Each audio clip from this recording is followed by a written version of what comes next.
যেভাবে লেখা আছে আমি সেভাবেই পড়ছি। আসসালামু আলাইকুম রাসেল ভাই, কেমন আছেন জিজ্ঞেস করব না, কারণ উত্তরটা আমাদের সকলেরই জানা।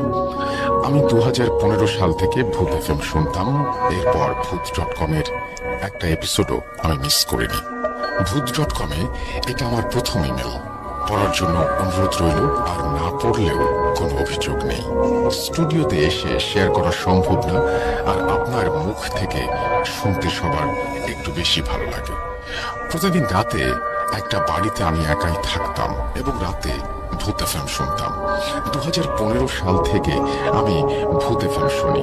বাস্তব জীবনে আমি খুব একা ছিলাম, তাই কিছু লোকের ঘটনাগুলো শুনে মনে মনে চাইতাম আমার সাথে কেন ঘটে না। কেউ একজন আমার সাথে কথা বলুক, আমার সাথে গল্প করুক, এসবই ভাবতাম। কিন্তু একটা ঘটনার পর আমি বুঝতে পারি মানুষের সাথে এসব ঘটনা না ঘটাই ভালো। কার কতটা ভয় সহ্য করার ক্ষমতা আছে সেটা তো আর কেউ জানে না। ঘটনা শুরু করার আগে আমার সম্পর্কে কিছু বলি, তাহলে আপনাদের ঘটনাটা বুঝতে সুবিধা হবে। আমি মেঘরাজ, পেশায় একজন স্টুডেন্ট, এবার এইচএসসি পরীক্ষা দেব। আমার বাসা গোপালগঞ্জ শহর থেকে 7-8 কিলোমিটার দূরে। আমাদের বাসা 3 তলা বিশিষ্ট একটা বাড়ি, আর আমার দাদার বাড়িটা আমাদের বাড়ি থেকে কিছুটা দূরে। বাবা একটু নীরবতা পছন্দ করে, তাই কিছুটা দূরে এসে বাড়ি করেছে। আশ্চর্য বিষয় হচ্ছে এত বড় বাড়িতে আমি একা থাকি, কারণ আমার বাবা খুব গভীরভাবে রাজনীতির সাথে জড়িত। তাই আম্মু রাগ করে দেশের বাইরে চলে গেছে। আমাকেও নেয়ার অনেক চেষ্টা করেছে, কিন্তু আমি দেশের মায়া ত্যাগ করে কোনোভাবেই বাইরে গিয়ে থাকতে পারিনি। আমার পক্ষে সম্ভব না, তাই আমি দেশেই থেকে যাই। আর বাবা রাজনীতির কারণে মাসের বেশিরভাগ সময়ই গোপালগঞ্জের বাইরে থাকে। এজন্য বাড়িটাতে আমি একাই থাকি। আমি 2য় তলায় একদম প্রথম রুমটাতেই থাকি। শহর থেকে কিছুটা দূরে বাসা হওয়ায় আমাদের বাসার আশেপাশে তেমন কোনো বসতি নেই। তবে হ্যাঁ, আছে খুবই কম। এক বাড়ি থেকে আর এক বাড়িতে যেতে 5 মিনিটের মতো সময় লাগে। আমার বাড়ির আশেপাশে কাউকে আমি চিনি না তেমন, তাই আমি দাদার বাড়ির ওখানেই আড্ডা দিতে চাইতাম। কিন্তু আমার বাবার কড়া আদেশ, বাড়ির বাইরে যেতে পারবো না, কারণ বাবা রাজনীতির কারণে কিছু পারিবারিক সূত্র রয়েছে আমাদের। ড্রাইভার আছে, তাকে কল দিলেই আমার প্রয়োজনীয় জিনিস নিয়ে আসে। তাছাড়া রান্না করে দেওয়ার জন্য একটা খালাও আছে। এভাবে বন্দি থাকতে কারোরই ভালো লাগে না, তাই আমি রাত হলেই সাইকেল নিয়ে বেরিয়ে পড়তাম দাদুর বাড়ির ওখানে। সব পরিচিত বন্ধুর সাথে আড্ডা দিয়ে বাড়ি ফিরতে ফিরতে রাত 12টা বেজে যেত। আমাদের কাজ ছিল রাতে কোথাও বসে আড্ডা দেওয়া, গল্প করা, সময় কাটানো, এই আর কি।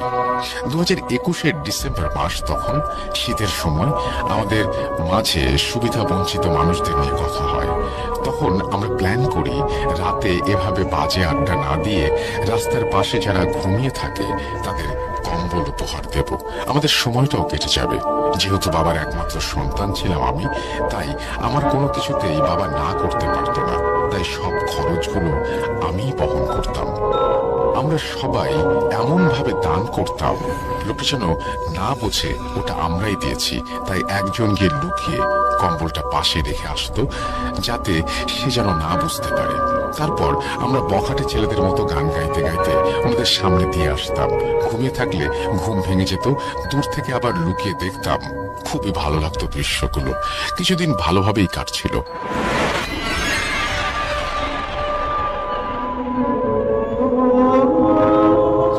একদিন রাতে আমরা 3 জন, আমি, আকিব, জয়, কিছু কম্বল নিয়ে ঘুরতে থাকি, কিন্তু রাস্তায় আমরা তেমন কোনো মানুষ দেখি না। আমরা সবাই একটু অবাক হই। প্রায় 20 মিনিট হাঁটার পর একজন লোককে দেখতে পাই। আমরা যেহেতু 3 জন ছিলাম, অনেক জোরে জোরে কথা বলছিলাম। ওই লোকটা কিছু শুনছে না মনে হচ্ছে, কত কাল যেন ঘুমায় না। কিন্তু লোকটা অদ্ভুত টাইপের জামা পরেছিল।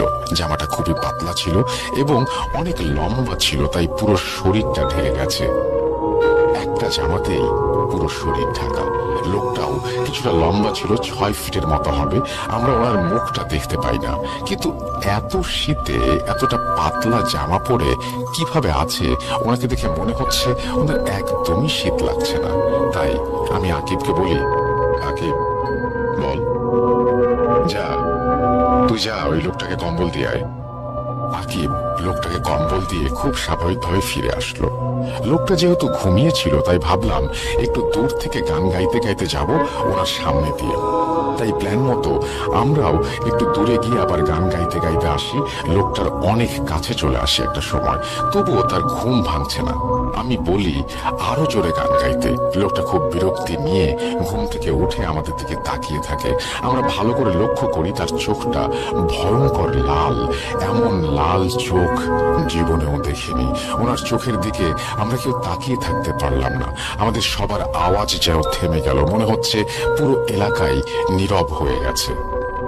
আমরা একজন আরেকজনের চোখের দিকে তাকিয়ে দিলাম এক দৌড়ে চলে আসলাম আকিবের বাসার কাছে। সব কম্বলগুলোই রয়ে গেল, কিন্তু সেদিন আর যাওয়ার সাহস পাইনি। তাই সবাই বাসার দিকে রওনা দিই। যেহেতু আমার বাসাটা অনেক দূরে তাই আমার কিছুটা ভয় লাগছিল, তবুও আমি ভাবলাম এগুলো আমার সাথে কিছু হবে না, হলে আরো আগে হতে পারতো। আমি তো বাসায় একা থাকি। আকিবের বাসায় গিয়ে সাইকেল নিয়ে রওনা হলাম। বাসা দিকে যাচ্ছি, খুব ভয়ে ভয়ে সাইকেল চালিয়ে যাচ্ছি। আমার রাস্তাটার একটু বর্ণনা দিই। আকিবের বাসা থেকে আমার বাসা প্রায় 1.5 কিলোমিটারের রাস্তা। ওদের ওখান থেকে আসতে ভালোই বসত বাড়ি আছে। অর্ধেক রাস্তা আসার পর একটা 3 মাথার মোড়, কিন্তু মোড়ে অনেক রাত পর্যন্ত দোকান খোলা থাকে, 12টা-1টা পর্যন্ত, কোনো ব্যাপারই না। আবার আমার বাসাতে ঢোকার আগে 1 মিনিট আগে সব জায়গা ফাঁকা। আমাদের বাসার পেছনের দিকটাও বিল, আর বিলে কোনো বসতি নেই।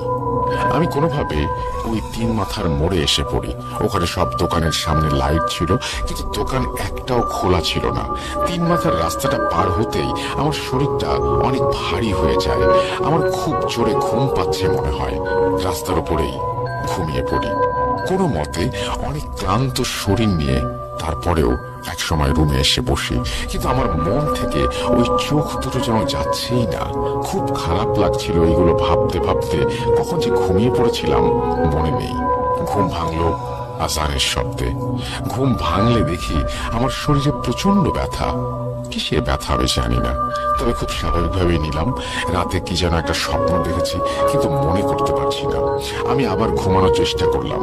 সকালের খালা রান্না করতে আসছে, ওর ডাকে ঘুম ভাঙছে। উঠে দেখি 10টা বাজে। আমি সাধারণত 9টার মধ্যে উঠে পড়ি, কিন্তু ব্যথাটাও চলে গেছে এই ভেবে খুব আনন্দ পাই।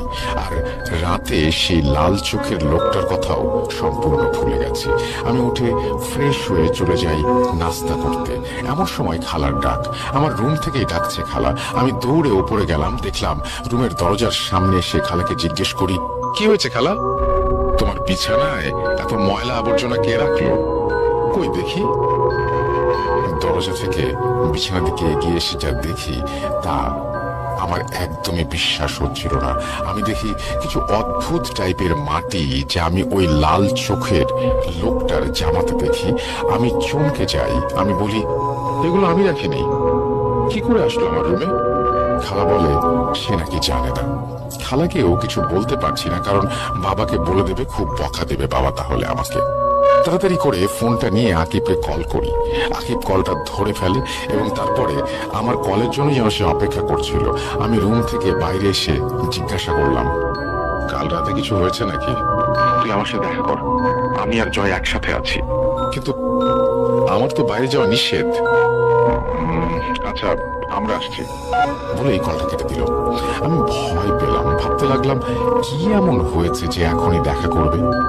সব প্রশ্নের উত্তর ওরা আসলেই জানতে পারবো, এজন্য অপেক্ষা করতে লাগলাম। কিছুক্ষণ পর ওরা আসলে খুব তাড়াহুড়া করে ঘরে ঢুকলো।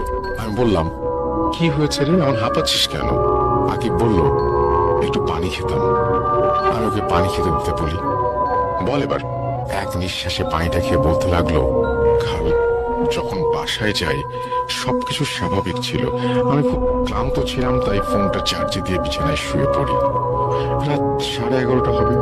কিছু সময় পর আমার ঘরের চালে খুব জোরে জোরে ঢিল ছোড়ার শব্দে ঘুম ভেঙে যায়। ওদের ঘরটা ইটের ছিল, কিন্তু ওপরে টিনের চাল। তখন বাইরে এসে দেখি গা ছমছম পরিবেশ। আশেপাশে সবকিছু নীরব এবং খুব অন্ধকার। ভাবলাম কারেন্ট কারেন্ট চলে গেছে, এই জন্য হয়তো এত অন্ধকার। তাই কিছুটা বিরক্তি নিয়েই আবার রুমে ফিরে আসি।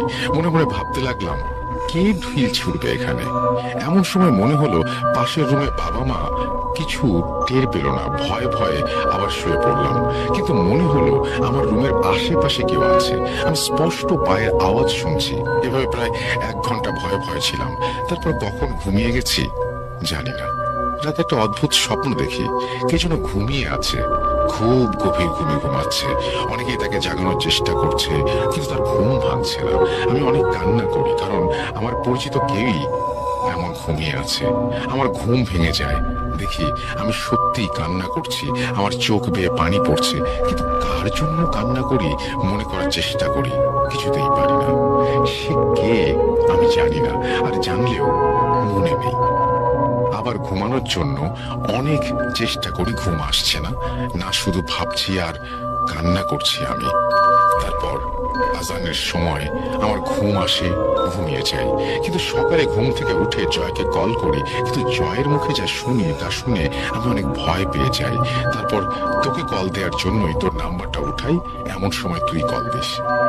কি হয়েছে জয়ের সঙ্গে? আকিব বলল, জয়ের মুখ থেকে শোন। জয়কে বললাম, কি হয়েছে তোর সাথে?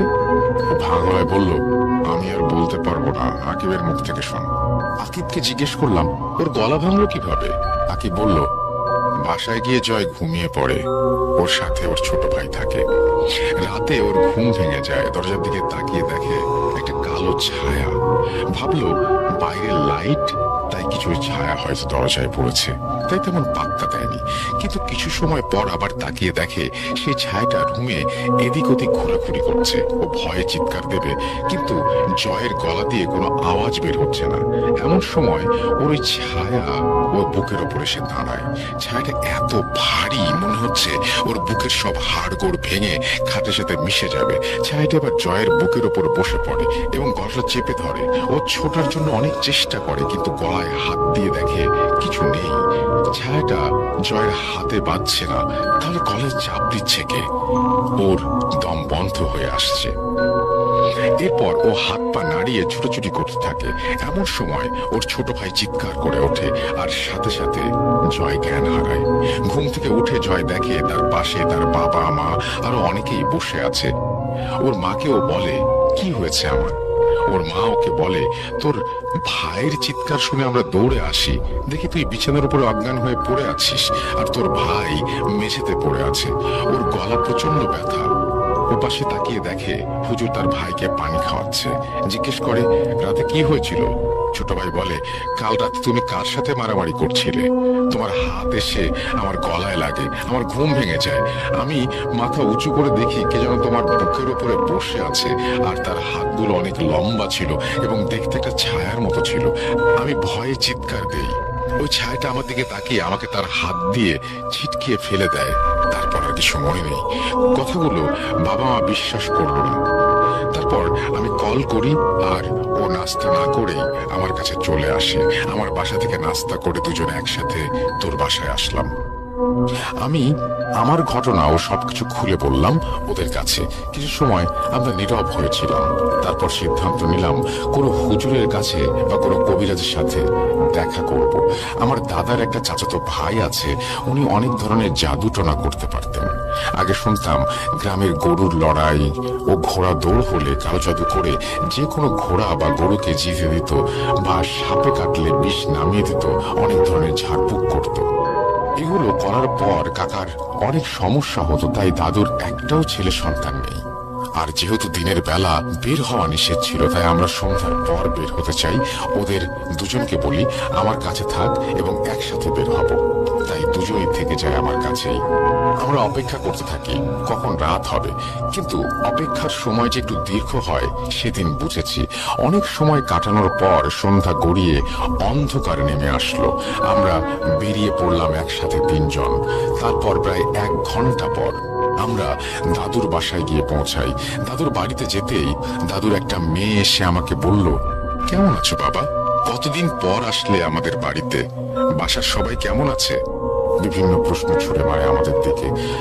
আসলে আমাকে গ্রামের সবাই অনেক ভালোবাসতো, তাই ফুপুর এসব কথা শুনে আমার খুব বিরক্তি লাগে। বিরক্তির স্বরে ফুপুকে বলি, একটা দরকারে দাদুর কাছে এসেছি, তাই দাদু একটু দেখে দিন, পরে না হয় আপনাদের সাথে কথা বলবো। ফুপু বলল, দাদু নাকি একেবারে এশার নামাজ পড়ে মসজিদ থেকে বাসায় আসে। তাই আমরা তিনজন মসজিদে চলে গেলাম। মসজিদে গিয়ে দেখি দাদু হাদিস পড়ছে। দাদুর কাছে গিয়ে ঘটনা খুলে বলি। দাদু শুনে বলে, এটা তেমন কিছু না, তিনজনকে তিনটা তাবিজ দিলে ঠিক হয়ে যাবে।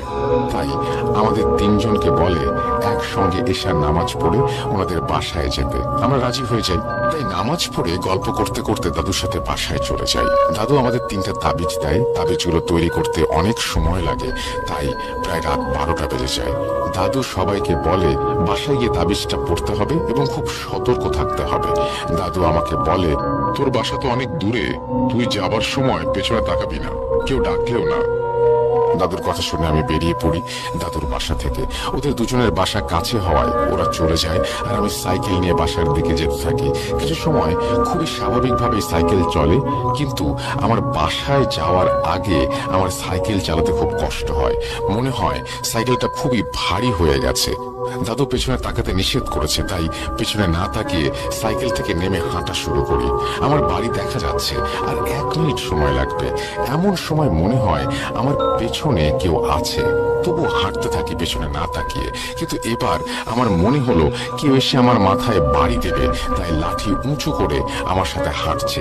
এবার আর না পেরে পেছনে তাকাই, একটা ভারী বাতাস বইল চারপাশে, কিন্তু আমার গায়ে কোনো বাতাসই লাগলো না। এক দৌড়ে গেট খুলে ভেতরে ঢুকে সাইকেল ফেলে দিয়ে রুমে চলে আসি। রুমে এসে তাবিজটা পড়তে যাব, দেখি তাবিজটা কোথাও নেই। একটা শক খেলাম, বুঝতে পারলাম আমার সাথে আজ খুবই খারাপ কিছু হতে পারে। তারপরও ভয়ে ভয়ে শুয়ে পড়লাম। সব কথা চিন্তা করতে লাগলাম, কিছুতেই ঘুম আসছে না। কিছুক্ষণ পর বুঝতে পারলাম আমার রুমে কেউ আছে। যতগুলো সূরা জানি সব পড়তে লাগলাম। সূরাগুলো সব মনে মনে পড়ছিলাম। ভয়ে আমার দম বন্ধ হয়ে যাচ্ছিল। মনে হচ্ছে এটাই আমার জন্য শেষ রাত। আমি ভাবছি কেন আমি অজ্ঞান হচ্ছি না, অজ্ঞান হলে মনে হয় বেঁচে যাব। এসব ভাবতে ভাবতে আমার রুমের ভেতরে এক সময় তীব্র বাজে গন্ধ পাই। আমার দম বন্ধ হয়ে যাচ্ছে। আমি কিছুতেই ভাবতে পারছি না। চিৎকার করেও কোনো লাভ নেই, আমার আওয়াজে বাসার বাইরে কেউ বের হবে না। কিছু সময় পর সবকিছু আবার নীরব হয়ে যায়। আমার মনে হয় আমি বেঁচে গেছি, কিন্তু গন্ধটা এখনো পাচ্ছি। আবার এই গন্ধটা একটু হালকা মনে হচ্ছে। নিচে কি যেন ভাঙার শব্দ শুনে আমি কেঁপে উঠি।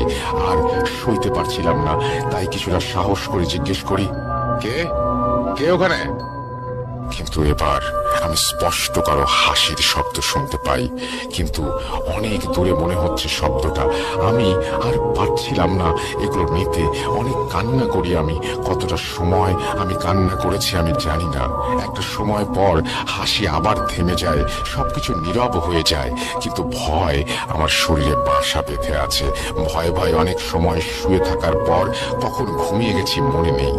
ঘুমানোর পর আমি একটা অদ্ভুত স্বপ্ন দেখি। আমার অবয়ব শুধু ছায়া, যার কোনো শরীর নেই এবং ছায়া আছে। সে বলছে, কেন আমার ঘুম ভাঙালি? এ বলে অনেক ভয়ঙ্কর ভাবে হাসতে থাকে। আমি স্বপ্নে তার কাছে মাফ চাওয়ার চেষ্টা করি, কিন্তু ভয়ে আমি তার সামনে কথা বলতে পারি না। সে এবার খুব জোরে রাগান্বিত কণ্ঠে আমাকে বলে, কেন আমার ঘুম ভাঙালি? এত জোরে আমাকে সে বলে আমার ঘুমটা ভেঙে যায় এবং আমার মনে হলো এটা স্বপ্ন ছিল না। আমার রুমেই কেউ একজন আছে এবং সে আমাকে বলছে, কিন্তু কিছু আমি বুঝতে পারছি না এটা আসলে স্বপ্ন নাকি আমার মাথায় আসছে না। তখন আমি এক পাশ হয়ে শুয়েছিলাম, কিন্তু আমার মনে হলো অন্য পাশে কেউ আছে। যেই না অন্য পাশে তাকিয়ে দেখি, যা দেখি তা দেখার জন্য আমি মোটেও প্রস্তুত ছিলাম না। এমন ঘটনা যেন আর কারো সাথে না ঘটে, এই দোয়াই করি। আমার মতো যারা ভাবে যদি কখনো আমার সামনে কেউ আসতো, আমি যদি একটু দেখতে পারতাম, তার সাথে যদি একটু কথা বলতে পারতাম, এগুলো যারা ভাবে তাদের বলবো, এসব ভাববেন না দয়া করে। এর থেকে দোয়া করবেন এমন কিছু যেন দেখতে না হয়, তাহলে আপনার যে সাহসটুকু আছে সারা জীবনের জন্য আপনি হারিয়ে ফেলবেন। আমি মাথাটা ঘুরিয়ে যখন অন্য পাশে তাকাই, তখন দেখি আমার পাশে কেউ শুয়ে আছে। সাদা কাপড় পরা, কাফনের কাপড়ই হবে, এবং মুখটা খুবই কালো, এমন কালো মনে হচ্ছে মেকআপ করে মুখ কালো বানিয়েছে এবং আমার দিকে তাকিয়ে শুয়ে আছে, মুখে খুবই ভয়ঙ্কর হাসি এবং তার চোখ দুটো রক্তের মতো লাল। দেখে আর নিজেকে ধরে রাখতে পারিনি। আমার গলায় যতটুকু জোর ছিল তাই দিয়ে সবাইকে ডাকি, চিৎকার করে জ্ঞান হারাই। পরের দিন ঘুম ভাঙতেই দেখি আমার পাশে অনেক মানুষ, আমার বাবাও আছে, খালাও আছে। খালা আমাকে জিজ্ঞেস করলেন, কি হয়েছিল তোমার? আজ 3 দিন তুমি অজ্ঞান হয়ে আছো। বাকি ঘটনাটা খালার মুখ থেকে শোনা। খালা বলল, আমি সকালে এসে দেখি তোমার রুমের সবকিছু ওলট পালট হয়ে আছে। তোমার রুমে এসে দেখি তুমি খাট থেকে নিচে ঘুমিয়ে আছো। আমি তাড়াতাড়ি ড্রাইভারকে কল করে আসতে বলি এবং হাসপাতালে নিয়ে তোমার বাবাকে কল দেই, কিন্তু ডক্টর মৃতও বলে না আবার জীবিতও বলে না। 2 দিন অনেক চিকিৎসা করার পর কাল তোমার দাদা তোমাকে দেখতে আসে এবং বাসায় নিয়ে যেতে বলে। তোমাকে বাসায় নিয়ে আসি। তোমার দাদু গহরডাঙ্গা মাদ্রাসা থেকে বড় হুজুরকে নিয়ে আসে সাথে। হুজুর তোমাকে দেখেই বলে, এটা খারাপ জিন, ঘুম ভাঙিয়ে তাকে রাগিয়ে দিয়েছো, তাই সে প্রতিশোধ নিয়েছে, তোমাকে ঘুম পাড়িয়ে রেখেছে যাতে ঘুমের ভেতরে তোমার মৃত্যু হয়। হুজুর তাড়াতাড়ি কিছু আগরবাতি, মোমবাতি, গোলাপ জল এবং কিছুটা কাফনের কাপড় আনতে বলে। এরপর তোমার রুমে কাপড়টা বিছিয়ে দিয়ে মোমবাতিগুলো গোল করে রাখে এবং সাথে কয়েকটা আগরবাতি জ্বালিয়ে দেয়। সেই বৃত্তের মাঝে তোমাকে বসিয়ে মোমবাতি জ্বালিয়ে সব লাইট বন্ধ করে দেয়া হয়। এমন সময় তোমার বাবা চলে আসে। তোমার বাবা খুব রেগে যায়, এসব করতে দেবে না বলে হুজুরকে বেরিয়ে যেতে বলে এবং ড্রাইভারকে গাড়ি বের করতে বলে তোমাকে হসপিটালে নেয়ার জন্য। তোমার দাদু তোমার বাবাকে ধমক দিয়ে বসতে বলে আর তোমার বাবা আর কিছু না বলে বেরিয়ে যায়। হুজুর রুম থেকে সবাইকে বেরিয়ে যেতে বলে, আমি আর তোমার দাদুকে থাকতে বলে। সব লাইট বন্ধ করে দিয়ে আমাদের বলে কেউ যেন ভয় না পাই এবং চোখ বন্ধ করে থাকতে বলে। না বলা পর্যন্ত আমরা যেন চোখ না খুলি। হুজুর মনে মনে কি যেন সূরা পড়ছিল, যে সূরাগুলো আমি আগে কখনো শুনিনি। কিছু সময় পর মনে হলো আশেপাশে অনেক বাতাস হচ্ছে, মনে হচ্ছে বিল্ডিং এর ভেতরেই বাতাস হচ্ছে। আমাদের রুমটা বাদে সব জায়গা বাতাসের শব্দে ভেসে আসছে। কত সময় এমন চলে গেছে ঠিক বলতে পারবো না। মনে হচ্ছে তুমি কষ্ট করেই কথা বলছো, কিন্তু একটা সময় আবার সবকিছু নীরব হয়ে যায়। তুমি কথা বলে ওঠো, কিন্তু গলাটা অনেক মোটা, মনে হচ্ছে তুমি খুব কষ্ট করেই কথা বলছো। ভয়েসটা তোমারই ছিল কিন্তু মোটা করে কথা বলছো। প্রথমে তুমি বললে, আমাকে ডেকেছো কেন? হুজুর বলল, তোমার নাম কি, কি চাও, তোমার কি ক্ষতি করেছে, কেন ওকে কষ্ট দিচ্ছ? তখন তুমি সেই মোটা কণ্ঠে আবার বলতে শুরু করো, তার বাবা মা তাকে তার বাড়ি থেকে বের করে দিয়েছে, এই কারণে সে কবরস্থানের পাশে শুয়েছিল এবং সে অনেক দিন ঘুমায় না, বাবা মায়ের কষ্টে ঘুমোতে পারে না।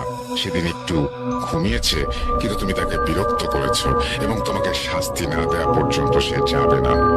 এরপর হুজুর অনেক হাতে পায়ে ধরে তুমি ভুল করেছো না বুঝে তাকে জাগিয়ে দিয়েছো। দীর্ঘ 1 ঘন্টা ধরে অনেক চেষ্টার পর জিনটা যেতে রাজি হয়, তবে একটা শর্ত দিয়ে যায়। শর্তটা এমন যে তাকে থাকার জন্য একটা জায়গা দিতে হবে এবং সেখানে কেউ যেন না আসে। সে একটা গাছের কথা বলে, গাছটা অনেক পুরনো, যে গাছটা তাকে দিতে হবে এবং গাছটা কখনো কাটা যাবে না।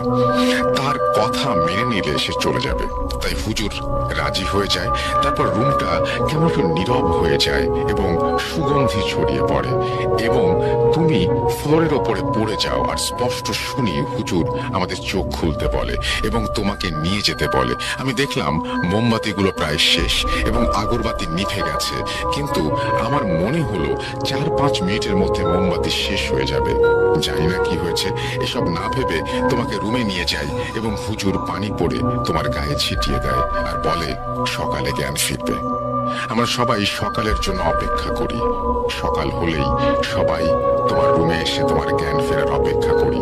আর মাত্র তোমার জ্ঞান ফিরলো, কিন্তু আমার তো মনে হচ্ছে আমি কাল রাতে ঘুমিয়েছি আর ঘটনাগুলো কাল রাতের। আমি খালাকে প্রশ্ন করলাম, আমি তো অজ্ঞান হয়েছিলাম, তাহলে এই বৃত্তের ভেতরে বসলাম কিভাবে? খালা আমাকে বলল, হুজুর একটা গ্লাসে পানি পড়ে তোমার গায়ে ছিটিয়ে দেয় এবং কিছু পানি তোমার গালে দেয়। তখনই তোমার জ্ঞান ফিরে আসে এবং তোমার চোখগুলো ছিল রক্তের মতো লাল। কি হয়েছিল তোমার? আমি খালাকে সব ঘটনা খুলে বলি। পাশে আমার দাদু বা বাবা সবাই ছিল। আমি পাশে তাকিয়ে দেখি বাবাকে খুবই স্পষ্ট ভয় পাই এবং উঠে বাবাকে জড়িয়ে ধরে কেঁদে দেই, বাবার কাছে ক্ষমা চাই তার কথা না শোনার জন্য এবং তাকে না জানিয়ে রাতে আড্ডা দেওয়ার জন্য।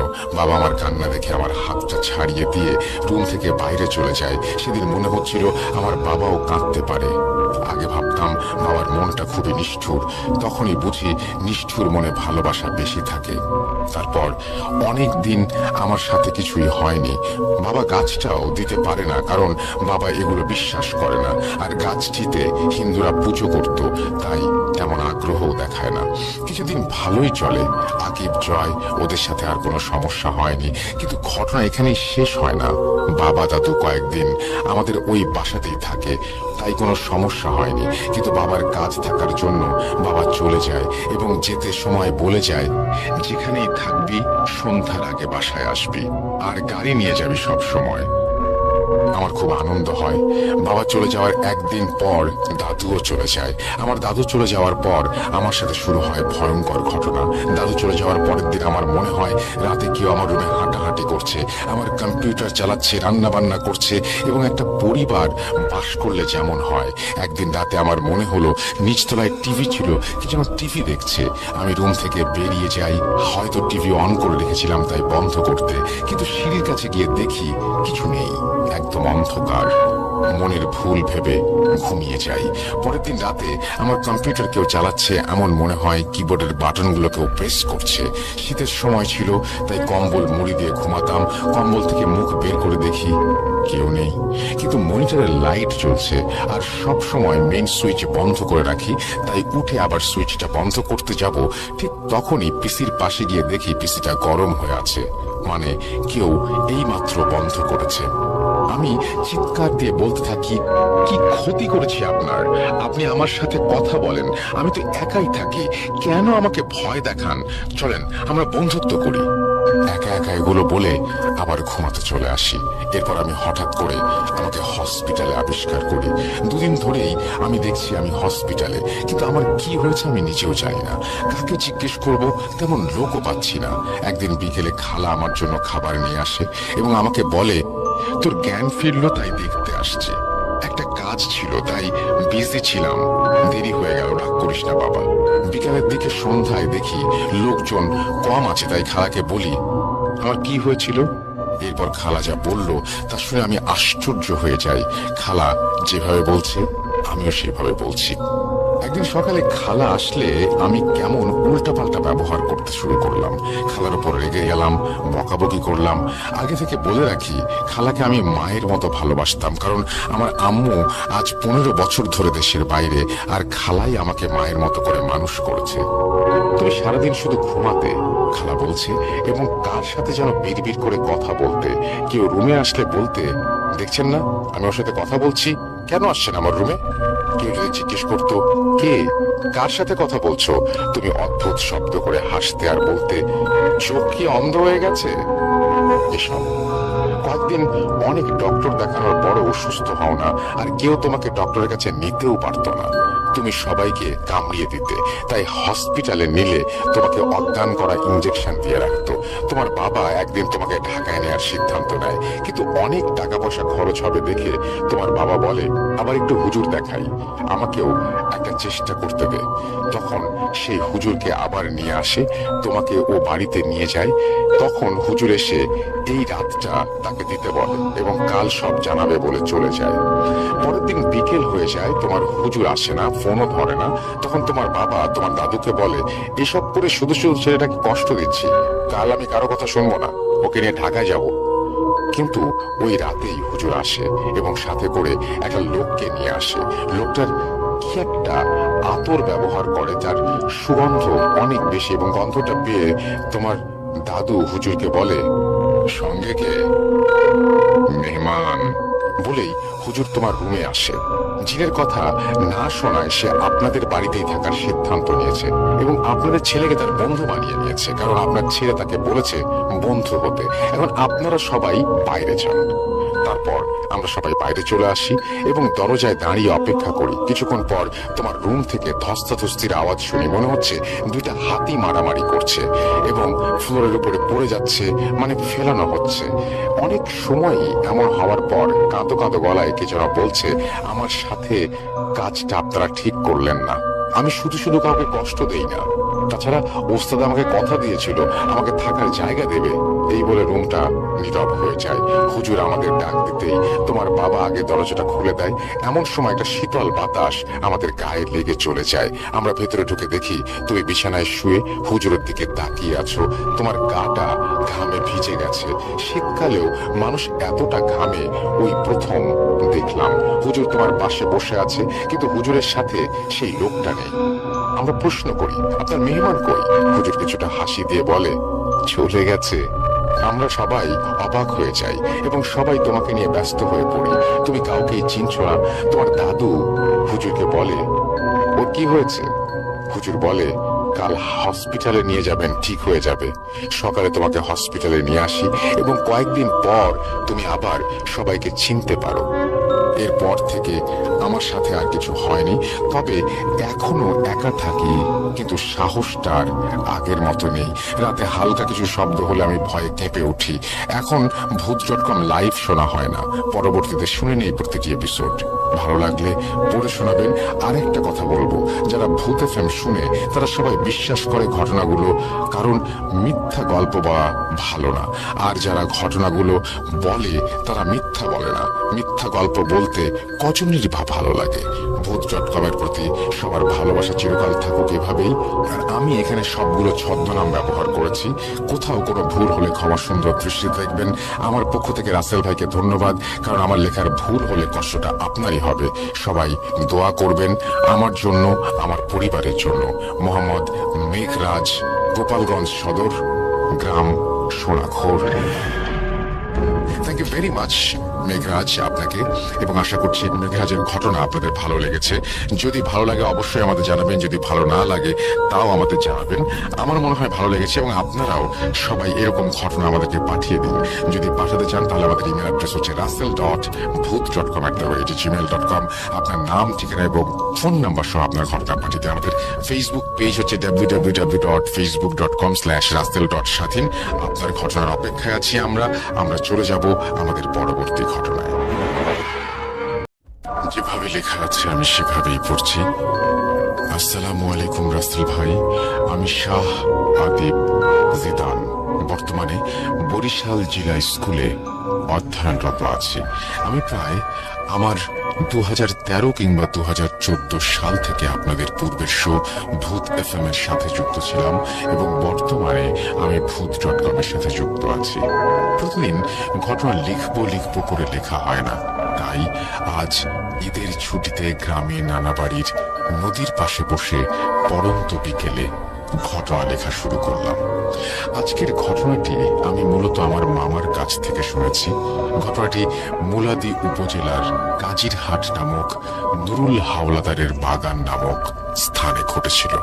এই স্থানে 2010 সাল অবধি বেশ কিছু ভৌতিক ঘটনা ঘটেছিল, যা কিনা এলাকার লোকজনদের মুখে এখনো প্রচলিত রয়েছে। যাতায়াত ব্যবস্থার উন্নতি এবং অধিক ঘনবসতির কারণে এখন সেসব অভিজ্ঞতা থেকে মানুষ বঞ্চিত হলেও সেই স্থান দিয়ে রাতে মানুষ এখনো একা যেতে ভয় পায়।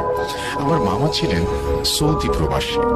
নিজ দেশে অনেক দিন যাবৎ অবস্থান না করার ফলে তার উক্ত স্থান সম্পর্কে কোনো ভৌতিক অভিজ্ঞতা ছিল না, এবং তৎকালীন সময়ে সে স্থান নিয়ে এলাকায় প্রচলিত কাহিনীগুলো সম্পর্কেও তার জ্ঞান ছিল না। যাই হোক, আমি মূল ঘটনায় চলে যাই। ঘটনাটি আমি আমার মামার ভাষায় লিখছি।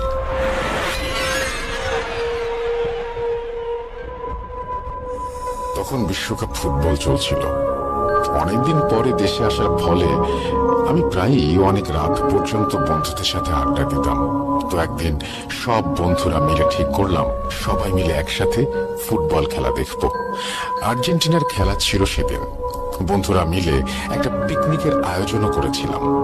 আমার পরিকল্পনা ছিল যে সেদিন আমার প্রতিবেশীর সাথেই বাইকে করে ফিরবো, কারণ অত রাতে কোনো যানবাহন গ্রাম অঞ্চলে পাওয়া অসম্ভব। কিন্তু রাত 12টার দিকে আমার প্রতিবেশী বন্ধু আমাকে জানালেন যে শারীরিক অসুস্থতার কারণে সে আসতে পারবেন না। কিন্তু ততক্ষণে আমি সেই খেলা দেখার স্থানে পৌঁছে গিয়েছিলাম এবং সেই স্থান থেকে আমার বাসার দূরত্ব ছিল প্রায় 6 কিলোমিটার। তাই ভাবলাম সেই যখন পড়েছি সব অ্যাক্টিভিটি শেষ করেই যাব। তাছাড়া আমার বাড়ির ওইদিকে অনেক বন্ধুদের বাড়ি আছে, কাজেই বেশি চিন্তা করলাম না। রাত প্রায় 4টার দিকে রওনা দিলাম। কাজিরহাট এলাকার শুরু পর্যন্ত আমার বন্ধুরা আমার সাথেই ছিল, বাকি পথটুকু আমার একা আসতে হয়েছিল। কাজিরহাট এলাকা থেকে আমার বাড়ির দূরত্ব প্রায় 1 কিলোমিটার, কিন্তু চেনা পরিচিত রাস্তা হবার কারণে বেশি চিন্তা করিনি। হাঁটা শুরু করলাম। হালকা জ্যোৎস্নার আলো, সাথে জোনাকির মিটিমিটি বাতি, মৃদু বাতাস, দুপাশে বাড়িঘর এবং জঙ্গল, মাঝখানে মাটির রাস্তা, আর আমি হেঁটে চলেছি বাড়ির উদ্দেশ্যে। হঠাৎ করে নুরুল হাওলাদারের বাগানের রাস্তার কাছে আসতেই দেখলাম বাগানের মাঝখানে আগুন জ্বলছে, ধোঁয়া উঠছে। কিছুটা অবাক হলাম। মূলত গ্রামের মহিলারা পাতা কুড়ানোর জন্য এই বাগান ব্যবহার করে থাকে। তাছাড়া এই বাগানের কোনো কাজ নেই এবং আশেপাশে কোনো বসতি না থাকার কারণে এই বাগানে তেমন লোকদের আনাগোনাও ছিল না। যাই হোক, আমি মাথা না ঘামিয়ে আমার মতো হাঁটা শুরু করলাম। সাডেনলি আমার পেছন থেকে কেউ ডাক দিল। কণ্ঠ আমার খুব চেনা মনে হচ্ছিল। তাকিয়ে দেখলাম আমার বাল্যবন্ধু অর্ণব। খুব খুশি হলাম এবং একসাথে গল্প করতে করতে এগোতে লাগলাম। কিন্তু হঠাৎ আমার মনে হলো পেছন থেকে অনেক মানুষ বলছে, বল হরি, হরি বল, বল হরি, হরি বল। মামা অর্ণবকে বললেন, ভাই কোন শব্দ পাচ্ছিস? অর্ণব বলল, কই না তো। মামা খেয়াল করলেন কোন একটা বাজে গন্ধে যেন চারপাশ ভরে যাচ্ছে। আমি অর্ণবকে এই ব্যাপারে কিছু জিজ্ঞেস করলে সে কোনো উত্তর দেয় না এবং পেছনে ফিরে দেখি কেউ নেই। অর্ণবদের বাড়ি আরো পরে, কিন্তু হঠাৎ সে গেল কোথায় এবং চলে গেলেও কিছু বলে যেতে পারত। তাই কিছুটা রাগ করলাম। সামনে এগিয়ে যাব, তখন কিসের ওপর যেন পড়ে যাই। তখন যা দেখলাম সেটা আমি জীবনে কখনো ভুলবো না। দেখলাম অর্ণবের লাশের ওপরে আমি পড়ে আছি এবং অর্ণবের মাথা আলাদা এবং সেটা আমার দিকে তাকিয়ে হাসছে। আমি আল্লাহর নাম নিয়ে দৌড় দিলাম, এক দৌড়, কিন্তু জ্ঞান হারাইনি। মনে হলো পেছন থেকে কোনো নারী অবয়ব ডাকছে আর বলছে, বলি বলি, বলি লাগবে বলি। সামনেই দেখি গ্রামের এক চাচা দাঁড়িয়ে, আর আমি তার কাছে সাহায্য চাইলে সে আমাকে বলল, আমার সাথে আসো বাবা, তোমাকে তোমার বাড়ি দিয়ে আসি। বলে সে এক রাস্তা দিয়ে আমাকে বাড়ি দিয়ে আসছিল, কিন্তু রাস্তাটি ছিল আমার বড়ই অচেনা। আমি বললাম, চাচা এটা কোন রাস্তা? চাচা বলে উঠল, তোর মরণের রাস্তা। বলেই সে এক ধাক্কায় একটি ডোবায় ফেলে দিল আমাকে। আমি দেখলাম চাচার চাচা নেই, তার মাথাটা শেয়ালের মতো, শরীর থেকে পচা গন্ধ। চাচার সাথে অনেক ধস্তাধস্তি হলো এবং এক পর্যায়ে গ্রামের কয়েকজন যুবক ছেলে রাস্তা দিয়ে যাচ্ছে। আমি চিৎকার করে তাদের দৃষ্টি আকর্ষণ করলাম। বুঝলাম তারা আমার শব্দ শুনে ডোবার দিকে আসছে। তখন দেখলাম অবয়বটি আমাকে বলল, আবার দেখা হবে, এবং তারপরে আমি অজ্ঞান হয়ে গেলাম। পরদিন নিজেকে আবিষ্কার করলাম নিজের বাসায়। লক্ষ্য করলাম শরীরে প্রচুর ব্যথা। বাসার লোকেরা জিজ্ঞেস করলো কি হয়েছিল রাতে, কিন্তু আমি তাদেরকে এই ব্যাপারে কিছুই জানালাম না, কেননা তাহলে তারা আমাকে রাতে ফুটবল খেলা দেখতে যেতে দিবে না। যাই হোক, এক মিথ্যা কারণ তাদের দর্শালাম। কি ভাবছেন ঘটনা এখানেই শেষ? না ভাই, এখনো অনেক কিছুই ঘটার বাকি ছিল আমার জীবনে। সেদিন বিকেলে আমি অর্ণবদের বাড়িতেও ওর ব্যাপারে জানতে চাইলে যা শুনলাম তার জন্য আমি প্রস্তুত ছিলাম না।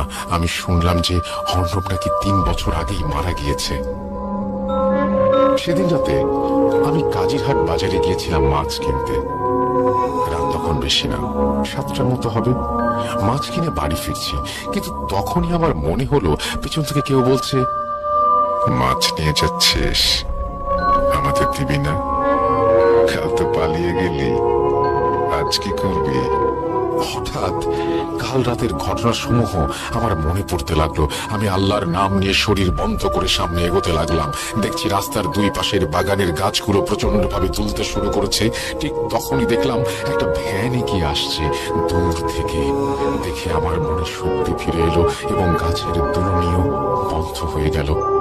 সেদিন রাতে বাড়ি ফিরে মাকে মাছের ব্যাগটা দিয়ে টিউবওয়েলে হাত মুখ ধুতে গেলাম এবং হঠাৎ মায়ের আত্মচিৎকার শুনতে পেলাম রান্নাঘর থেকে। দৌড়ে গিয়ে দেখলাম মা অজ্ঞান হয়ে পড়ে আছে। সবাই মিলে মায়ের জ্ঞান ফিরিয়ে যা শুনতে পেলাম তা অবিশ্বাস্য। মায়ের ভাষ্য মতে, তুই বাইরে যাবার পরে আমি মাছ ধোবার জন্য মাছগুলো বাজারের ব্যাগ থেকে যেই না বের করার জন্য হাত ঢুকিয়েছি, সেই দেখলাম কোনো আঙুল যেন আমার হাতের আঙুল আটকে রেখেছে। আমি তাকিয়ে দেখলাম ভেতরে অসংখ্য কাটা হাত। এই দেখে আমি জ্ঞান হারালাম, আমার আর কিছু মনে নেই। বাবা ভাবলেন সকালে কোনো হুজুর ডেকে এনে এই সমস্যা সমূহের সমাধান করবেন, কিন্তু সেদিন রাতের মধ্যেই আরো অনেক কিছু ঘটে গিয়েছিল। সেদিন রাতে ঘুমানোর সময় বাসার টিনের উপরে অনেক শব্দ হতে লাগলো, আর মনে হচ্ছিল কে যেন গোঙানি দিচ্ছে। মা বাবাকে তখনই আমি ঘুম থেকে উঠালে তারা বললেন তারাও এমন শব্দ শুনতে পাচ্ছেন। এরপর আমরা যে শুনলাম তা কেউ বিশ্বাস করতে চাইবে না। শুনলাম আমার নানু আমাদের দরজার সামনে এসে বলছেন, আসমা, দরজা খোল মা, আসমা, আসমা দরজা খোল মা। বলে রাখা ভালো, আসমা আমার মায়ের নাম এবং আমার নানু অনেক বছর আগে মারা গিয়েছে। এসব দেখে আমরা খুব ভয় পেলাম এবং সারা রাত আয়াতুল কুরসি এবং অন্যান্য দোয়া পড়ে কাটিয়ে দিলাম। পরদিন বাবা সকালে হুজুরকে ডেকে আনলে আমি হুজুরের সাথে গত 2 দিন রাতের সব ঘটনা তাদের সাথে শেয়ার করি। মা বাবা আমাকে প্রচুর গালমন্দ করেন এইসব কথা তাদেরকে না জানানোর জন্য। পরবর্তীতে হুজুর জানালেন যে আমি যে নজরে পড়েছি তারা আমাকে মারার জন্য এই গত 2 দিন এই ধরনের কাজ করছিল, কিন্তু মা বাবার দোয়া থাকার কারণে আমি বেঁচে গিয়েছি। সে আমাকে কিছু তাবিজ দিল এবং রাতে একা ঘোরাঘুরি করতে বারণ করলো। পরবর্তীতে আমার কোনো সমস্যা হয়নি। রাসেল ভাই, এই ছিল আমার মামার সাথে ঘটে যাওয়া একটি সত্য ঘটনা। আমি এই বাগান সম্পর্কে কিছু কথা শেয়ার করতে চাই। আপনি চাইলে ভূত.com এই তথ্যগুলো শেয়ার করতে পারেন। দেশভাগের আগের সময়ে এই বাগানটিতে একটি মন্দির ছিল। প্রায়শই এখানে নরবলি দেয়া হতো এবং ব্ল্যাক ম্যাজিক সহ বিভিন্ন নিষিদ্ধ কর্মকাণ্ডের স্থান ছিল এই বাগান। কিন্তু যখন দ্বিজাতি তত্ত্বের ভিত্তিতে ভারত এবং পূর্ব পাকিস্তান ও পশ্চিম পাকিস্তানের সৃষ্টি হয়, তখন এই বাগানের মালিক নুরুল হাওলাদার নামক এক লোকের কাছে এই বাগান বিক্রি করে দিলেন এবং নিজে ভারতে চলে গেলেন। তখন নুরুল হাওলাদার নামক সেই ব্যক্তি সেই স্থানের সবকিছু ভেঙে দেওয়ার পরেই এই ধরনের প্যারানর্মাল অ্যাক্টিভিটি ওই স্থানে ঘটতে শুরু করে। এই ছিল আমার প্রথম লেখা ভূত.com-এ। লেখাটি সিলেক্ট হলে আমাকে দয়া করে ইমেল করে জানাবেন। আমি যেই ফোন নাম্বার দিয়েছি সেই ফোন নাম্বারে আমাকে নাও পেতে পারেন, কেননা সেটি আমার বাবার নাম্বার। এখন স্কুলের একজন ছাত্র হবার কারণে ফ্যামিলি আমাকে সিম দেয়নি। সামনে আমার এসএসসি পরীক্ষা, দোয়া করবেন। আসসালামু আলাইকুম। নাম শাহ আদিব সিদান, বরিশাল সদর, বরিশাল। এরপর তিনি তার ফোন নাম্বার শেয়ার করেছেন। থ্যাংক ইউ সো মাচ, আপনাকে অনেক ধন্যবাদ আপনার এই চমৎকার স্টোরিটি আমাদের সঙ্গে শেয়ার করার জন্য। আশা করছি আপনার কাছ থেকে আরো ঘটনা পাবো। এবং বরিশালবাসী, আপনাদের ধন্যবাদ, আপনাদের মানুষজন আমাদের ঘটনা পাঠাচ্ছেন। আপনারাও নিশ্চয়ই উৎসাহী হয়ে পাঠাবেন এবং আপনাদের ঘটনার অপেক্ষায় থাকলাম। আমাদের ইমেল অ্যাড্রেস russell.booth.com@gmail.com। আপনার নাম, ঠিকানা এবং ফোন নাম্বার সহ আপনার জীবনে ঘটে যাওয়া বা আপনার জানা সেরা ঘটনা লিখে পাঠিয়ে দিন আমাদের কাছে। ঘটনার শুরুতে অবশ্যই উল্লেখ উল্লেখ করুন যে ঘটনাটা আপনি স্টুডিওতে এসে শেয়ার করতে চান, নাকি আপনি চান আপনার ঘটনা আমরা পড়ে শোনাই। যারা দেশের বাইরে রয়েছেন তারা সরাসরি অডিও ক্লিপ লিখে পাঠাতে পারেন, বা ঘটনা আপনাদের মতো করে রেকর্ড করেও পাঠিয়ে দিতে পারেন, বা লিখে পাঠাতে পারেন, যেটা আপনাদের সুবিধা হয় সেটাই। আর আমাদের ফেসবুক পেজ হচ্ছে www.facebook.com/russell.স্বাধীন। সেখানে গিয়েও আমাদের পেয়ে যাবেন, এবং আমাদের ইউটিউব চ্যানেল, আমাদের ইমেল অ্যাড্রেস সহ আমাদের সবকিছু তথ্য জানতে আমাদের মডারেটরদের ইনবক্সে নক করুন, তারা আপনাদের সঠিক অ্যান্সার দেবে। আমরা চলে যাব আমাদের পরবর্তী। আসসালামু আলাইকুম রাসেল ভাই, আশা করি আপনারা সবাই অনেক বেশি ভালো আছেন। তো আমি অনেক মাহমুদ বলছি রাজশাহী থেকে। আমি বর্তমানে সিলেটের শাহজালাল বিজ্ঞান বিশ্ববিদ্যালয়ে অধ্যয়নরত আছি। তো রাসেল ভাইয়া 116তম এপিসোডে আপনি আমার অডিও ক্লিপটি শেয়ার করেছিলেন, এই জন্য আপনাকে আন্তরিকভাবে ধন্যবাদ জানাতে চাই। আমি এই স্পেশাল এপিসোডগুলোতে আসলে ঘটনা পাঠাতে চেয়েছিলাম, কিন্তু সময় স্বল্পতা ব্যস্ততার কারণে হয়ে ওঠে নাই। তো আমি মনে করি বুদ্ধকমের প্রত্যেকটা এপিসোডই আসলে স্পেশাল, যেখানে রাসেল ভাই আপনি এত সুন্দর করে উপস্থাপনা করেন, স্টোরি গুলো পড়ে শোনান, ইমেল গুলো পড়ে শোনান, এবং আমাদের স্টোরি টেলাররা যারা আছেন তারা এত আন্তরিকতার সহিত আসলে ঘটনাগুলো পাঠান। সেক্ষেত্রে দেখা যায় যে প্রত্যেকটা এপিসোডে আসলে স্পেশাল। তো রাসেল ভাই, আজ ঈদ পরবর্তী এই এপিসোডে আসলে আমি একটা ঘটনা নিয়ে এসেছি। ঘটনাটা মূলত অ্যাম্বুলেন্স ড্রাইভারের একজন ঘটনা। তো আমি আসলে ঘটনাটা কিভাবে কালেক্ট করছি সেটা একটু ছোট্ট করে বলতে চাই। আমি গত দুদিন আগে আসলে রাজশাহী রেল স্টেশনে গেছিলাম আমার সিলেটে টিকিট কাটার জন্য। সেখানে যে আমি হঠাৎ করে আমার কাছে ফোন আসে, এবং ফোনে আমি জানতে পারি যে আমার এক ফ্রেন্ড আসলে অ্যাক্সিডেন্ট করছে, বাইক অ্যাক্সিডেন্ট করে সে আসলে রাজশাহী মেডিকেলে ভর্তি আছে। তো আমি আসলে তৎক্ষণাৎ তখনই আসলে মেডিকেলে চলে যাই, এবং তার ওয়ার্ডে আমি দেখি যে সে আসলে ট্রিটমেন্ট নিচ্ছে আসলে ফ্লোরে। আসলে আপনারা যারা অনেকেই দেখছেন যে সরকারি মেডিকেল গুলোতে আসলে বেড স্বল্পতা থেকেই থাকে, এবং অনেকেই কিন্তু ফ্লোরে কিন্তু ট্রিটমেন্ট নিয়ে থাকে। তো আসলে সরকারি মেডিকেল গুলোর পরিস্থিতি এমন হয়ে থাকে যে তাদের কিন্তু আসলে অনেক বাজে পরিবেশ হয়। দেখা যাচ্ছে যে অনেক দুর্গন্ধ স্মেল আসে, যেগুলো আসলে অনেকেই নিতে পারেন না। তো আমার এরকম একটা অবস্থা হয়ে গেছিল, দম বন্ধ হয়ে যাচ্ছিল। তো আমি একটু বের হয়ে এসে আপনারা যারা রাজশাহী মেডিকেল লেগে আছেন, যে ইমার্জেন্সির সামনে দেখবেন যে রাস্তার পাশে অনেক কিন্তু অ্যাম্বুলেন্স দাঁড় করানো থাকে। তো আমি পাশেই আসলে ছায়াতে একটু যে ফোন স্ক্রল করছিলাম। তো তৎক্ষণাৎ আমার কাঁধে একটা হাত পড়লো আর কি, একজন আমাকে ডাকলো। লোক আমাকে জিজ্ঞেস করলো যে আমার কাছে কোনো ডিএসএলআর বা মেস বা কিছু আছে কিনা, তাতে তিনি একটা সিগারেট জ্বালান। আমি বললাম যে ভাই আমি সিগারেট খাই না, আমার কাছে কোনো ইয়ে নাই। তো কথায় কথায় তার সাথে আমার একটা পরিচয় হয়ে যায়, এবং আমি জানতে পারি তিনি একজন অ্যাম্বুলেন্স ড্রাইভার।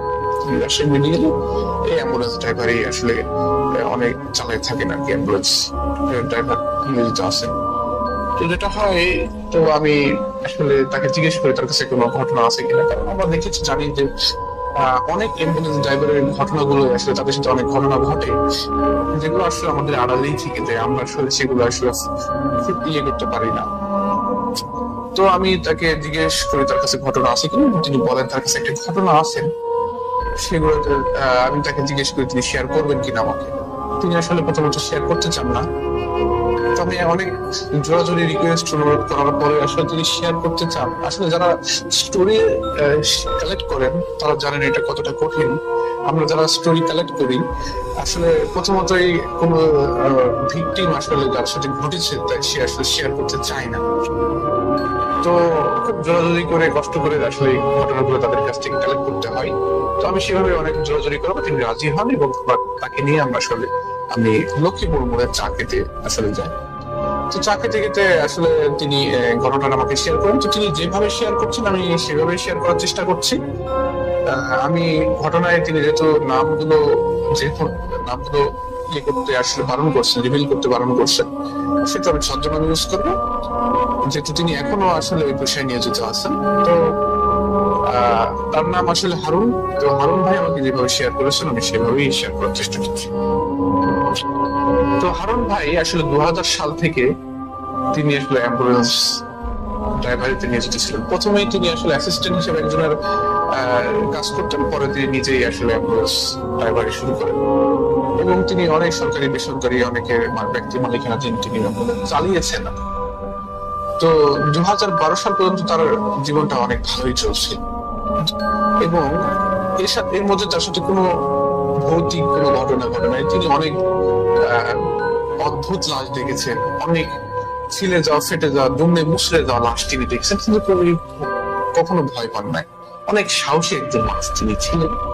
তো 2012 সালে আসলে তার সাথে যে ঘটনাটা ঘটে যায়, আসলে সেই ঘটনাটা তার পুরো জীবনকে উলট পালট করে দেয়। তো 2012 সালে শীতের সময় করা ঘটনা, যত তার সম্ভাব্য মনে আছে তিনি বললেন আসলে নভেম্বর ডিসেম্বরের সময়টা হতে পারে।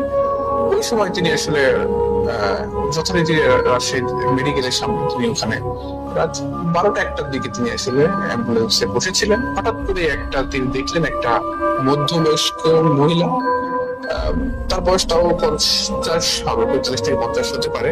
এই কান্না জর্জরিত অবস্থায় তাকে বলছে যে তার একটা মেয়ে মারা গেছে, তাকে লাশটা তিনি আসলে বহন করে বাসায় দিয়ে আসতে পারবেন কিনা। তো হারুন ভাই আসলে সেদিন কোনো টিপ পেয়েছিলেন না, তো তিনি এজন্য আসলে এক কথায় রাজি হয়ে যান। তো ভাড়াটারে মিটিয়ে আসলে সবকিছু রেডি হওয়ার পরে তিনি আসলে তার অ্যাসিস্ট্যান্ট স্বপনকে তিনি ডাকতেন। তো স্বপন এসে যথারীতি করে মেডিকেল লাশ রিলিজ করলে তিনি স্বপন যেটা করে কি লাশ ধরে ধরে আসলে গাড়ির ভিতরে উঠায়, অ্যাম্বুলেন্সের ভিতরে উঠায়। তো তিনি যেটুকু খেয়াল করতেন লাশটা বেড়াই আসলে মরানো ছিল, তবে একটু একটু করে ফাঁক দিয়ে যেটুকু দেখা যাচ্ছিল তিনি দেখলেন যে মেয়েটা মনে হচ্ছিল যে লাল শাড়ি পরে আছে, লাল বেনারসি শাড়ি পরে আছে, ছিল তার। তো যাই হোক তিনি আসলে জিজ্ঞেস করলেন যে মেয়ের সাথে যে ছিল আর কি, দেবরীর সাথে ছিল যিনি মা ছিলেন। তো আরেকটা তিনি মধ্যবয়স্ক একটা লোককে দেখলেন, হয়তো 50 বয়স হবে, এবং একটা মেয়ে ছিল সাথে, 18 থেকে 20 বছর বয়সী একটা মেয়ে। তো ওই 18 থেকে 20 বছরের মেয়েটা হয়তো তার বোন হতে পারে। এই জিজ্ঞেস করলেন যে আসলে কি হয়েছে, কিভাবে মারা গেল। তো মেয়েটি যেভাবে বলেন এটা আসলে তার বোন এবং একটা বড় বোন, এবং আসলে সুইসাইড করে মারা যায়। তো এরপর যেটা হয় তিনি আর বেশি কিছু জানতে চান না। তো তার গন্তব্য যেটা ছিল হচ্ছে, আমরা অনেকেই রাজশাহীর মানুষরা চিনবেন জায়গাটা, রাজশাহী জেলার গোদাগাড়ী উপজেলার দিগ্রাম আর কি, একটা গ্রাম, প্রত্যন্ত গ্রামে। তো যেটা হয় কি তিনি আসলে গাড়িতে সবকিছু রেডি করে তিনি শুরু করবেন, এবং লাশের সাথে কে যাবে জিজ্ঞেস করতে তিনি দেখলেন যে আসলে বাবা মা যে ছিল তারা আসলে যাবেন না, শুধু ওই মেয়েটাই যাবে। তো তিনি অনেক লাশ বহন করেছেন, দেখেছেন 3-4 জন লোক সাথে যায়। তো যেটা হয় কোন একটা মেয়ে দেখা যাচ্ছে অল্প বয়সী মেয়ের সাথে যাবে, তিনি কখনো দেখেন না। তো যদিও তিনি আসলে মানে তেমনটা কিছু বললেন না, তো মেয়েটা ভিতরে উঠে যাওয়ার পর তিনি আসলে গাড়ি ছেড়ে দিলেন। এরপর তিনি লক্ষ্মীপুর হয়ে চাপাই রোডটা নিলেন, চাপাই নবগঞ্জ রোডটা নিয়ে তিনি হাইওয়ে নিয়ে তিনি চালানো শুরু করলেন। তো 10 মিনিট কি 15 মিনিট হবে এরকম চালানোর পর হঠাৎ করে তার মনে হচ্ছে যে তার প্রচন্ড গরম লাগছে, তিনি অনেক ঘামছেন। অথচ কিন্তু এটা কিন্তু শীতের রাত ছিল, নভেম্বর ডিসেম্বর, মানে সিলেট রাজশাহীতে কত শীত পড়ে সেটা আপনারা সবাই কিন্তু জানেন। তো সেই শীতের মধ্যে, কনকনে শীতের মধ্যে তিনি যেমন ঘামছেন, তাই যেন অত্যন্ত গরম লাগছে। পাশে থাকা আসলে স্বপন তখন ঘুমিয়েছিল, আসলে সারাদিন সে ক্লান্ত ছিল, কারণে সে পাশে ঘুমিয়েছিল। তিনি আসলে তাকে ডাকলেন না, বাট তার অনেক গরম ছিল, তো তিনি এসিটা চালিয়ে দিলেন। এসিটা চালিয়ে দেওয়ার পরে আসলে তিনি খেয়াল করছেন যে তার আসলে অত্যাধিক গরম লাগছে। তিনি সোয়েটার পরেছিলেন, সোয়েটারটা তিনি খুলে ফেললেন এবং সেই শার্ট পরে ছিলেন নিচে। তো এরপর যেটা করেন, তারপর দেখছেন যে তিনি অনবরত ঘামছেন। তো এরপর যেটা হয় তিনি আসলে গ্লাসটা খুলেন, এবং গ্লাসটা খুলে দেওয়ার পরেও তিনি ফিল করছেন আসলে বাহির থেকে অত্যন্ত গরম বাতাস ভিতরে আসতেছে। এই শীতের মধ্যেও তিনি ফিল করছেন, কনকনে শীতের মধ্যে তার প্রচন্ড গরম লাগছে, তিনি ঘামছেন অনবরত।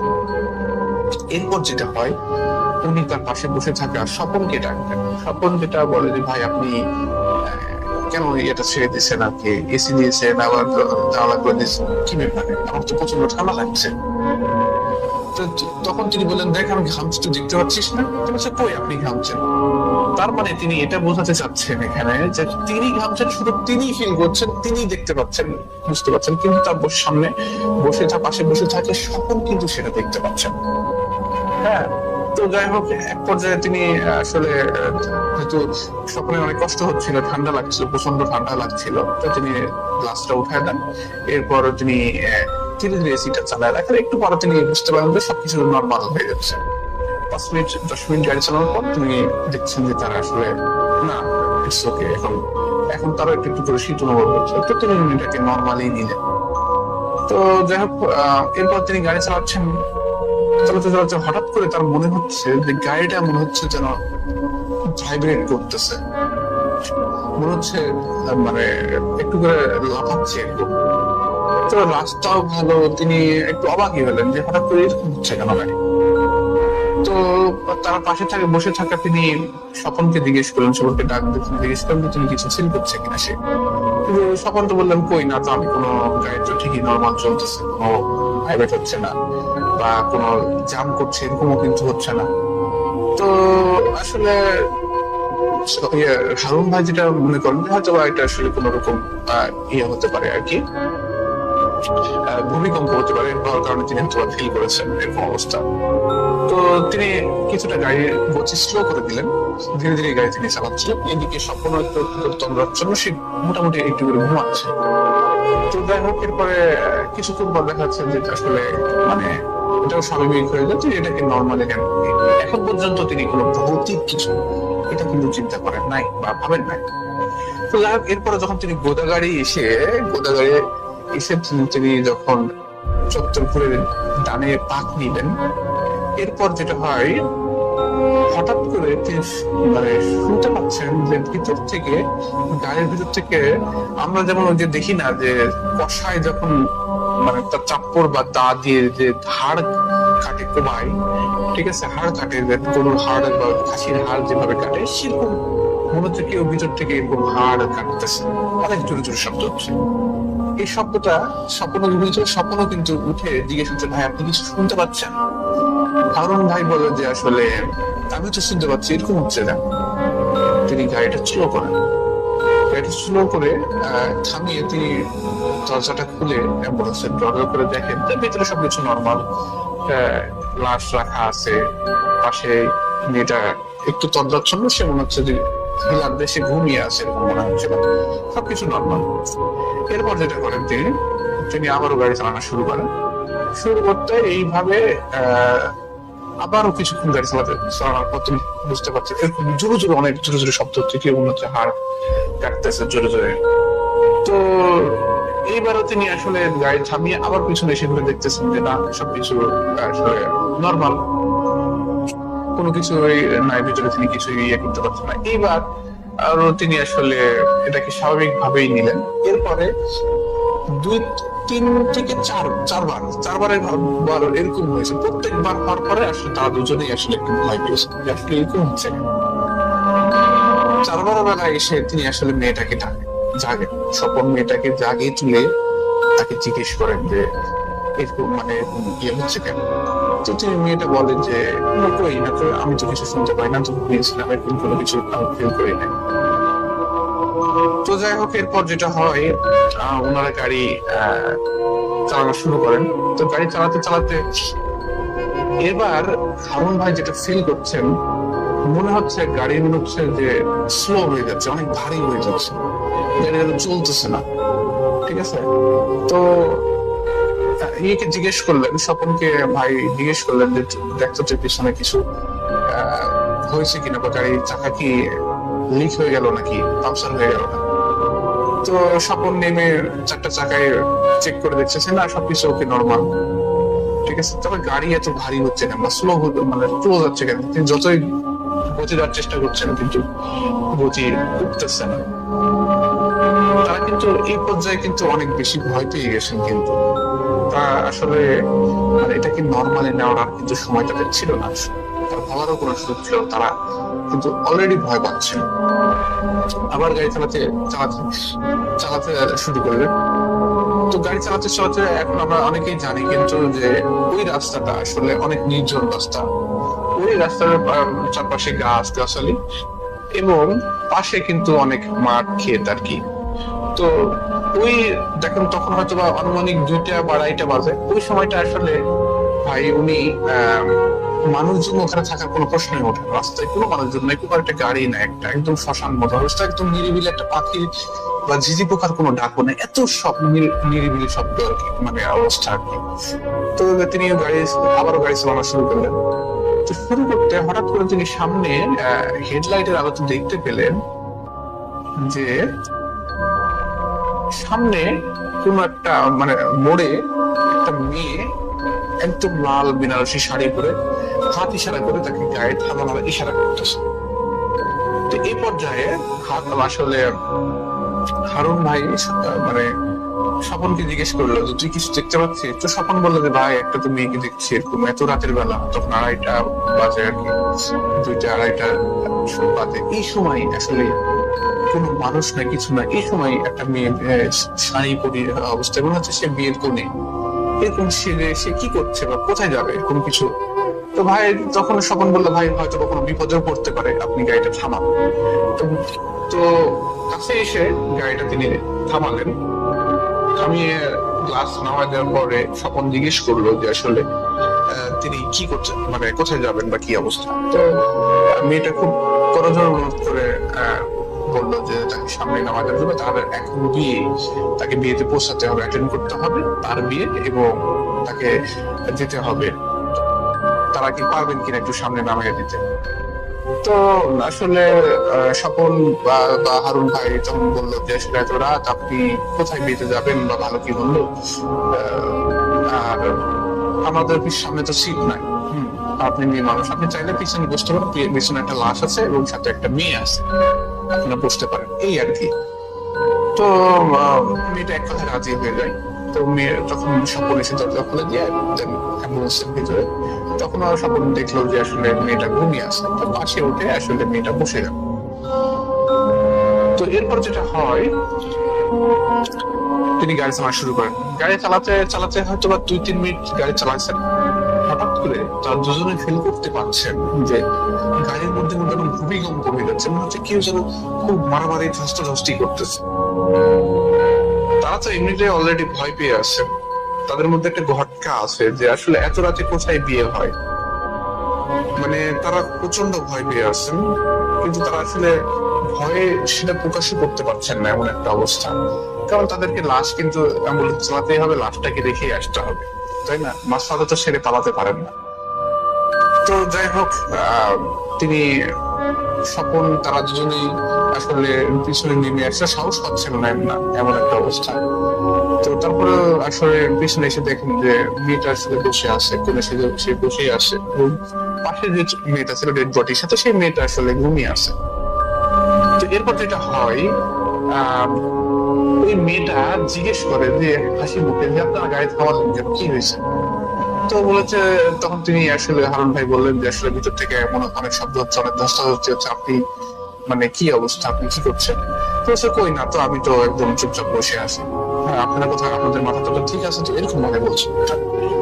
তো হারুন ভাই একটু লজ্জায় পেলেন, হয়তো তিনি ভাবছেন হয়তো তার হ্যালুসিনেশন হতে পারে, তার মধ্যে তিনি এত কিছু ফেস করেছেন এর মধ্যে, জাস্ট অ্যাম্বুলেন্সের ভিতরে হয়তো তার কি সবকিছুই হ্যালুসিনেশন ছিল। এটা আসলে হ্যালুসিনেশন, এটা তিনি বুঝতে পারছেন না। আর হ্যালুসিনেশন হলে তো একজনের হবে, দুজনের কি হ্যালুসিনেশন হয়? তো তারা দুজনেই আসলে একটু লজ্জায় পাইছেন যে আসলে এইভাবে আমাকে মেয়েটা বাবা বললো, আমার গাড়ি চালা শুরু করে। আমার শুরু হতে আবার ওরকম ধস্তাধস্তি, মনে হচ্ছে যে গাড়িটাকে তারা উল্টে ফেলবে, এরকম গাড়িটা এক পাশে মানে লাফাচ্ছিল, এরকম একটা অবস্থা। উনি মানে অ্যাক্সিডেন্ট করে ফেলতেন এমন একটা, একদম হার্ট ব্রেক মারছেন তিনি। বেল্ট, গাড়ির বেল্ট পরেছিলেন, হ্যাঁ সিট বেল্ট বাঁধা ছিল, এত দূরে যে একটা হার্ট ব্রেক মারছেন তিনি, একদম প্রায় তার সামনে গ্লাসের কাছে চলে গেছেন একটা এমন অবস্থা। তো তিনি যেটা করেন যে বেরিয়ে আসেন, বেরিয়ে এসে তিনি আবার দেখেন সবকিছু নর্মাল। এবং মেয়েটা ওইভাবে বলতেছে, আপনি কিভাবে গাড়ি বারবার থামাচ্ছেন কেন? তো এভাবে একটু মানে সকলে একটু খেপেই যায়, খেপেই বলে যে এভাবে এভাবে আপনি ধস্তাধস্তি করার শব্দ হচ্ছে, আমি তো গাড়িতে অ্যাক্সিডেন্ট করে ফেলতাম আপনার। ঠিক আছে। তো এরপরে যেটা হয়, আসলে দুজনেই কিন্তু বুঝতে পারেন আসলে স্বাভাবিক কিছু হচ্ছে না তাদের সাথে, কিছু একটা খারাপ হচ্ছে তাদের সাথে। তো তারপরে তারা ভয়ে ভয়ে গাড়ি চালাচ্ছেন, ধীরে ধীরে গাড়ি চালাচ্ছিলেন কি হারুন ভাই। এরপর যেটা হয়, তিনি গাড়ি চালাতে চালাতে আহ আহ এরপরে একটু মানে 5 থেকে 10 মিনিট তিনি গাড়ি চালিয়েছেন। এরপরে গাড়ি চালানোর পরে হঠাৎ করে একটা আর্তনাদ চিৎকার। তো আর্তনাদ চিৎকারে তিনি আসলে আবারও হবে হার্ট ব্রেক বসে বসে থেমে যান। থেমে এসে মানে কোনো বিপদ হলো নাকি চিন্তা করে তিনি এসে বেড়ে মানে এসে গেট খুলে দেখতেছেন যে মেয়েটা ডেড বডির সাথে ছিল, সে মেয়েটা নিচে পড়ে আছে এবং মনে হচ্ছে সে সেন্সলেস হয়ে গেছে। এবং পাশে যে পড়ে এসে যে মেয়েটা ছিল, সে মেয়েটাও নেই। তো কোথাও বোধ হয়ে গেল, তারা একটু ভটকা খাইলেন যে কি ব্যাপার, দরজা তো আমরা বাইরে থেকে লক করা, কিভাবে এটা ইয়া হলে বের হয়ে গেল। ঠিক আছে। উনি মানে অদ্ভুত কিছু যে তাদের সাথে ঘটছে তারা কিন্তু টের পেয়ে গেছিলেন, তারা কিন্তু ভয় পেয়ে পাচ্ছে না। কারণ কি করবেন, তাদেরকে তো চালাতে হবে, উপায় নাই, তাদের কাছে কিছু করার নেই, তারা আল্লাহ আল্লাহ করছেন। তো যেটা হচ্ছে কি, হারুন ভাই সেইভাবে তিনি আসলে নামাজের মানুষ ছিলেন না, তিনি দোয়া কলমাও তেমন কিছু জানতেন না, তিনি জাস্ট এইটুকু আল্লাহ আল্লাহ আল্লাহ আল্লাহ করছিলেন। তো মেয়েটাকে আসলে পানিতে উঠানো হলো, পানি ইয়ে করে মাথায় পানি দিয়ে এবং চোখ মুখে পানি দিয়ে একটু পরে উঠে আসলে তাকে জিজ্ঞেস করলেন কি হয়েছিল। তো মেয়েটার থেকে যেটা শুনলেন সেটা শুনে আসলে মানে তারা আসলে দাঁড়িয়ে থাকার পরিস্থিতি ছিল না, মনে হচ্ছিল তারা সেন্সলেস হয়ে যাবে, তিনজনই মানে আবার সেন্সলেস হয়ে যাবে এরকম একটা অবস্থা। তো মেয়েটা যেভাবে বলে যে আমি ঘুমিয়েছিলাম, হঠাৎ করে আমার একটু ঝাঁকুনিতে ঘুম ভেঙে যায় এবং ঘুম ভেঙে পাশে তাকিয়ে দেখি যে একটা কোণে বসে আছে, শাড়ি টাড়ি পরে বসে আছে, কিন্তু মুখটা ওই পারে ফিরিয়ে আছে। আমি ডাকলাম যে কি ব্যাপার, কে আসলো ভিতরে। তো আমি একটু গায়ে হাত দিয়ে দেখলাম, ঠিক আছে, তাকে ডাকলাম এবং তাকে আমি তার চেহারা যা দেখেছি তা দেখার জন্য আমি কোনোদিন প্রস্তুত ছিলেন না এবং আমি কোনোদিন জীবনে দেখতেও চাইব। দেখলাম যে ওটা আর কেউ না, আমার নিজেরই বোন, যে বোনটা আসলে আমার সামনেই শুয়ে আছে, ডেড বডি হয়ে, মৃত হয়ে শুয়ে আছে এবং তার চোখ পুরো একদম পুরোটা লাল হয়ে গেছে, একদম রক্তবর্ণ হয়ে গেছে, কোনো চোখের মধ্যে মনে ছিল না, মানে অত্যন্ত ভয়ঙ্কর একটা রূপ ছিল, মানে যেটা তিনি আসলে ওটা দেখে তিনি আসলে মেয়েটা চিৎকার দেন। তো এটা শুনে আসলে মানে তারা মনে হচ্ছে সেন্সলেস হয়ে যাবে একটু অবস্থা। তো কিছু করার ছিল না, নিজেরা কোনো মতে, হারুন ভাই একটু সাহসী মানুষ ছিলেন, অনেক তিনি আসলে অনেক বিভৎস লাশ তিনি দেখেছেন।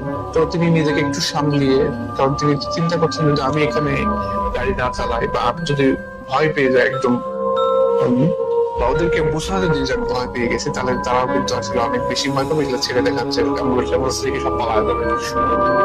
তো কোনো মতে আসলে মেয়েটা আর পিছনে একা থাকতে চাচ্ছিল না।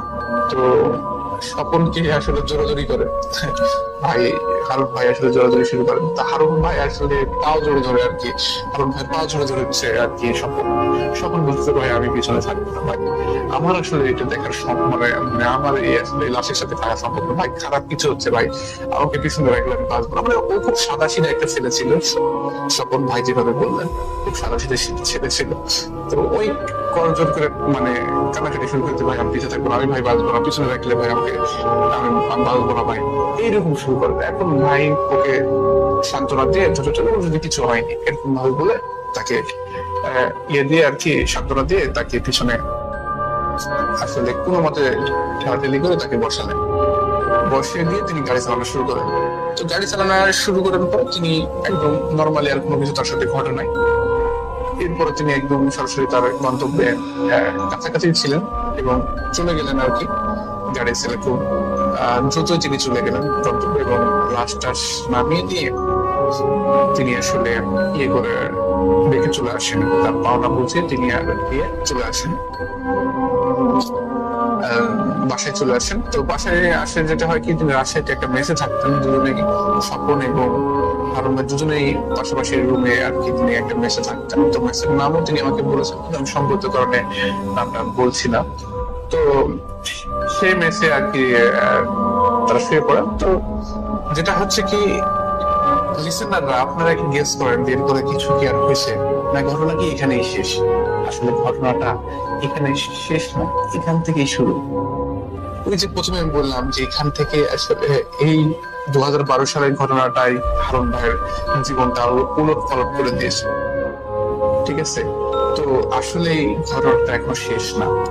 তো রাসেল ভাই, আসলে আমি যেটা করছিলাম এর আগেও, এই ঘটনাটা আমি আসলে স্টোর করছিলাম, রেকর্ড করছিলাম। রেকর্ড করার পর যেটা হয় কি, 50 মিনিটের একটা লম্বা অডিও ক্লিপ হয়ে যায়, এবং যখন আমরা ওটা সেন্ড করতে যাই, ওটা সেন্ড হচ্ছিল না। তো আমি যাই হোক, ফার্স্ট পার্টটা আমি শেয়ার করলাম। সেকেন্ড পার্টটা ইনশাল্লাহ সামনে কোনো এপিসোডে আমি আর কি পাঠাবো। তো যেহেতু পাঠাতে পারছিলাম না, এই কারণে আমি সামনে পাঠাই ইনশাল্লাহ কোনো ইয়েতে আর কি এপিসোডে পাঠাবো। তো রাসেল ভাই, এই ছিল ঘটনা সেকেন্ড পার্টটা ইনশাল্লাহ আমি সামনে শেয়ার করব। তো আপনারা ঘটনাটা আসলে কেমন ছিল অবশ্যই জানাবেন। আর এই ঘটনাটা একদম ট্রু, সত্য ঘটনা। ভাই এখনো ওখানে রাজশাহী মেডিকেলে তিনি সামনে, ওখানে এখনো তিনি অ্যাম্বুলেন্স চালাচ্ছেন। হ্যাঁ, তো তিনি আসলে তার মুখে এক্সপ্রেশন যেটা আমি দেখেছি, তিনি আসলে অত্যন্ত একটা মানে সবকিছু হারিয়ে একটা মানুষের নিঃস্ব হয়ে যায়, সেরকম একটা অবস্থা তার।